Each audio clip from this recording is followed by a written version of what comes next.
own strengths, and some of them that door used to working anywhere else. So he would be about there. Some will go on and do That's just quite. Just to walk in an ordinary some will door. stay here forever. Just to walk in. But my name's Hilary Elton, and I have the privilege to be associated with the Orangi Kaupapa Trust. I don't know if anyone you've heard of that. And but for those that haven't, I'll just talk a little bit about that. It's a private philanthropic trust, and as a trustee it's wonderful because nobody can apply and you're not accountable in many ways, and there is flexibility around what the trust does. It began in 1987, and its purpose is to acknowledge people in the community who often fly under the radar, people who have been quite courageous and quite creative most times in their work that they, whatever it's been in the community. And the sponsors of the trust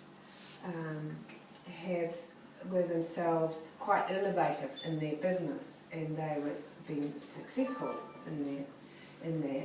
And they have a very strong social conscience, and so the trust is the way they contribute back. But so they've combined the idea of a little bit of not only people who have worked often to their own cost for something they're passionate about in the community, but also with that element of innovation that they themselves appreciate. And so I'm here on the behalf of that group to acknowledge Steve.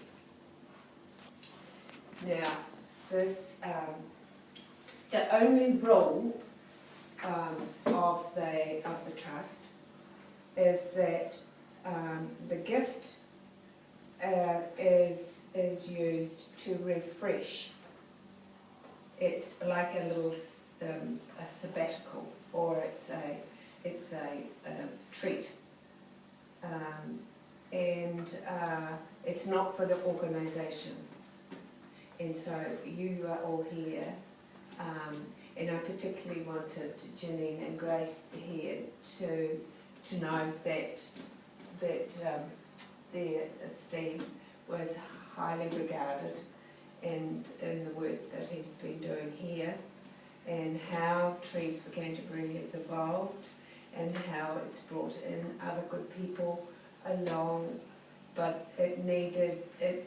But about the leadership and the commitment to the work, the trust would like you to accept this with admiration.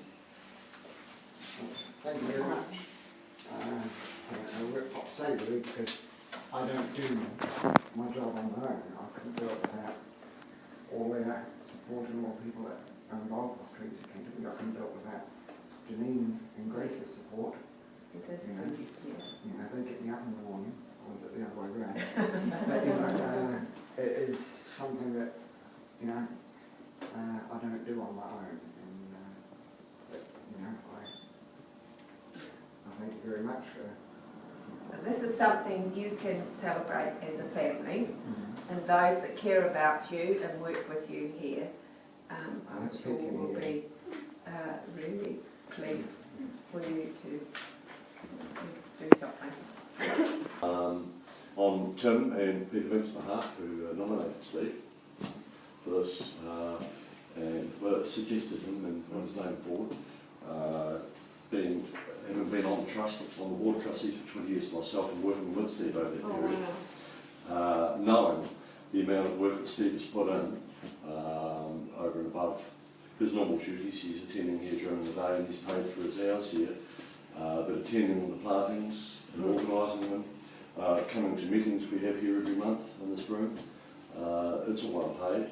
The huge amount of energy Steve's put in, and I know a lot of people already know how much he does, but it's over a period of over 20 years has been a huge effort for Steve. And as you've just heard, he modestly played all that down and said, no, I couldn't do it with everybody else. Well, we couldn't do it without him. And so I'd like to applaud Steve myself for that effort he's put in and acknowledge his great efforts. And I also thank the Trust for your acknowledgement of Steve's efforts as well, because you know, he has strived for and received numerous awards in the at the nursery here. He and I were just up in Wellington only a few weeks ago, been nominated for the Green Ribbon Award. Oh. Well, we unfortunately didn't win it, but we were one of the 3 finalists. But it was some acknowledgement for the organisation, and there were so many awards that the nursery here has received, and we've got plaques and awards on the wall around here, you may notice. But to have an award or a recognition for Steve on a personal level is fantastic, and I thank you for that. That's good. Well, thank you. I will read you. Steve has been the driving force behind Trees for Canterbury for 22 years. This was initially a small project run out of car cases set up by a Lincoln University student. Steve got involved when unemployed and has gone on to create a 90% self-sustaining social enterprise. Trees for Canterbury provides employment for people with mental issues, intellectual and physical difficulties. It has a holistic approach to nurturing the people it employs and also the environment. Steve has developed the required skills as the enterprise has grown and has become adept at building self-esteem and teaching life skills to his workers. Some of these are long-term and others use the skills they acquire to gain full-time employment. Many keep in touch. He also provides placements for offenders, some of whom continue as volunteers once their sentence is finished. Trees for Canterbury has so far grown 2 million trees using seeds gathered locally.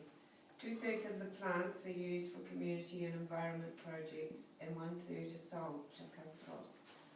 Steve has developed related products using recycling materials. He spends many hours liaising with council, businesses and agencies, and also provides talks and workshops. The earthquakes have caused huge problems with liquefaction.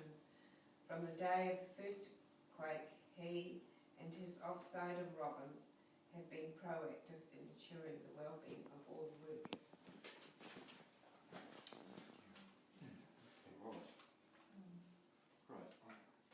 So, Come on.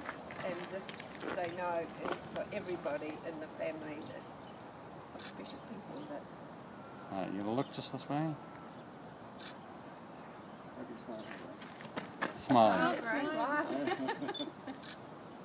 Wonderful. Thank Good. you. That's only been that